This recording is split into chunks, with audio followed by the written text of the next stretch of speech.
রাজ্যে data entry অপারেটরের পদের জন্য আবারও কিন্তু নিয়োগের বিজ্ঞপ্তি প্রকাশিত হয়ে গেছে। আপনারা কিন্তু ডাটা এন্ট্রি অপারেটরের পদে আবেদন করতে পারবেন। নতুন করে কিন্তু অ্যাপ্লাই শুরু হয়ে গেছে।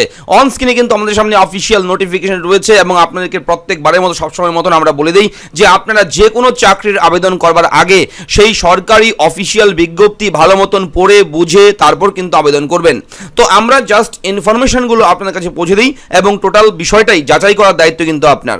তো বন্ধুরা, অন স্ক্রিনে যে নোটিফিকেশন রয়েছে এর লাস্ট ডেট আপনারা দেখতে পাচ্ছেন 5ই সেপ্টেম্বর 2022। এই 5 সেপ্টেম্বর 2022 এই তারিখের মধ্যেই কিন্তু আপনার আবেদন করতে হবে এবং লিস্ট অফ শর্ট লিস্টেড ক্যান্ডিডেটের লিস্ট কিন্তু পাবলিশ করা হবে 12ই সেপ্টেম্বর 2022 এবং এই চাকরির ক্ষেত্রে কম্পিউটার টেস্ট এবং ইন্টারভিউ হবে কিন্তু 15ই সেপ্টেম্বর 2022 বেলা 11:30।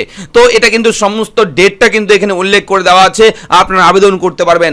আবেদন করবার সময় অবশ্যই বলে রাখি একটা অফলাইন অ্যাপ্লিকেশন ফর্ম রয়েছে, সেই ফর্মটা কিন্তু আপনাদের ফিল আপ করে জমা দিতে হবে। আমি দেখিয়ে দেবো ফর্মটা এবং কিভাবে ফিল আপ করবেন, কোথায় জমা দেবেন সেটাও আমি বলে দেবো, মন দিয়ে দেখবেন। এবং আবেদন করবার আগে বলে রাখি, যেহেতু ডাটা এন্ট্রি অপারেটর পদে নিয়োগ, সেহেতু আপনাদের কিন্তু অবশ্যই কম্পিউটার নলেজ থাকতে হবে। কম্পিউটার না জানলে কিন্তু আপনারা এখানে আবেদন যোগ্য হবেন না। অর্থাৎ এখানে কম্পিউটার টেস্ট একটা এক্সাম হবে, সেই এক্সামে কিন্তু আপনার উত্তীর্ণ হতে হবে। তাই কম্পিউটার ভালো জানতে হবে এবং বিশেষ করে কম্পিউটারের এমএস প্যাকেজ যে রয়েছে, ইন্টারনেট রয়েছে, ইমেল রয়েছে, এই সব কাজের দক্ষতা আপনার থাকা চাই, তবেই কিন্তু আপনারা এখানে আবেদন করতে যোগ্য। এবং বলে রাখি বিভিন্ন ডকুমেন্ট আপনার কিন্তু অ্যাটাচ করতে হবে ফর্মের সঙ্গে, যেমন xerox copy of education qualification, technical knowledge, experience certificate and caste certificate. আপনি এসসি, এসটি, ওবিসি যে কাস্টই হন না কেন, আপনার কাস্ট সার্টিফিকেট কিন্তু অবশ্যই শো করতে হবে। ঠিক আছে? তো বলে রাখি এই যে ফর্মটা নিচে দিয়ে গেলে আপনারা ফর্মটা পেয়ে যাবেন। এই ফর্মটা কিন্তু আপনাদের ফিল আপ করতে হবে। 1 নম্বরে রয়েছে নেম অফ ক্যান্ডিডেট, তারপর ফাদার্স নেম, মাদার্স নেম, যা যা থাকে সাধারণভাবে একটা অ্যাপ্লিকেশন ফর্মে। আপনার পার্মানেন্ট অ্যাড্রেস থেকে শুরু করে mobile number, email ID, education qualification, যেমন ধরুন আপনার মাধ্যমিক, উচ্চ মাধ্যমিক, গ্র্যাজুয়েশন, 3টা কলাম রো দেওয়া আছে। আপনারা এখানে কিন্তু অবশ্যই সেই ফর্মটা ভরে দেবেন এবং এখানে টেকনিক্যাল এডুকেশন কি করেছেন, কোনো কোর্স করেছেন, কম্পিউটার যদি থাকে সেটা কিন্তু অবশ্যই বসিয়ে দেবেন। কম্পিউটারে কোথায়, কবে, কতদিনের কোর্স করেছেন এবং সেই সেন্টারের নাম কি। ঠিক আছে?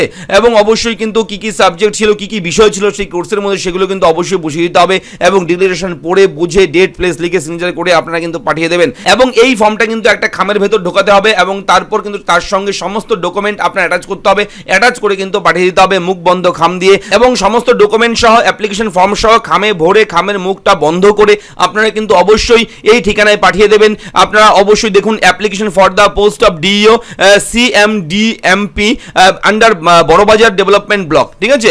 এইখানে নিয়োগ করা হবে। অবশ্যই পুরুলিয়া ডিস্ট্রিক্টের এটা নিয়োগ। আপনারা আবেদন করতে পারেন। মোড অফ সিলেকশন কিভাবে সিলেকশন হবে তা কিন্তু এখানে রয়েছে, অবশ্যই দেখুন। এবং এখানে একটা বিষয় বলে রাখি, এডুকেশন কোয়ালিফিকেশন, টেকনিক্যাল নলেজ এবং এজ, বয়স কিন্তু 40 বছরের মধ্যে হতে হবে, তবেই কিন্তু আপনারা আবেদন করতে পারবেন। এবং এখানে টেকনিক্যাল নলেজের মধ্যে working knowledge of computer which operating knowledge of MS Word, MS Excel, MS PowerPoint, MS Access and internet and having minimum typing speed 30টি শব্দতলা গতি থাকতে হবে। ঠিক আছে?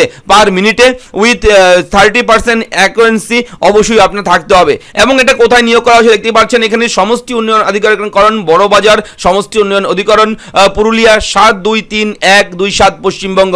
এখানে কিন্তু স্পষ্ট করে উল্লেখ রয়েছে engagement of 1 data entry operator purely on contractual basis under the cooked mid day meal programme under Barabazar development block. তো বিডিও অফিসে কিন্তু নিয়োগ করা হবে। আপনারা আবেদন করবেন।